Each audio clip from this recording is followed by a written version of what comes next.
25 ஆண்டுகள் கழித்து ஒரு படம் ரிலீஸ் ஆகுது.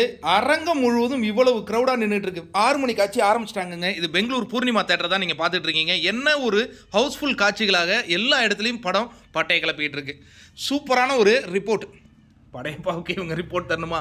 அந்த புது காட்சிகள் ரொம்ப அற்புதமாக இருக்குன்னு பார்த்த நண்பர்கள்லாம் நமக்கு சொல்லிட்டு இருக்காங்க. அது கேட்கும்போதே அவ்வளோ சந்தோஷமாக இருக்குது. இன்னொரு புறம் பார்த்தீங்கன்னா திரையுலக பிரபலங்களாகட்டும், அரசியல் பிரபலங்களாகட்டும், எல்லோருமே சூப்பர் ஸ்டார் ரஜினிகாந்த் அவர்களுக்கு வாழ்த்துக்கள் சொல்லிட்டு இருந்தாங்க. கார்த்திக் சுப்பராஜ் அவர் ஒரு வாழ்த்து சொல்லும்போது ஒரு சலூன் கடையில் இருக்கிற அந்த சூப்பர் ஸ்டார் ரஜினிகாந்த் அவர்களுடைய புகைப்படத்தை பண்ணி அதில் இருக்கிற அந்த காட்சிகள் அது வந்து மறக்க முடியாத நிகழ்வுங்க.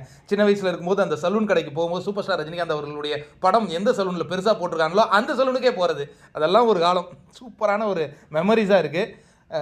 ரொம்ப ஒரு 75 ஆண்டுகள் தமிழ் திரையுலகின் 50 ஆண்டுகள் என்ன மாதிரியான ஒரு சாதனை. இன்றும் இந்த குதிரை ஓடிக்கொண்டே இருக்கின்றது நம்பர் 1 குதிரையாக. அப்படிங்கும்போது என்ன மாதிரியான நேற்று சன் பிக்சர்ஸ் ஒரு இது போட்டானுங்க பார்த்தீங்களா, பர்த்டே வீடியோ மிரட்டி எடுத்துட்டானுங்க. சூப்பராக இருக்குது. மகிழ்ச்சி மகிழ்ச்சி மகிழ்ச்சி.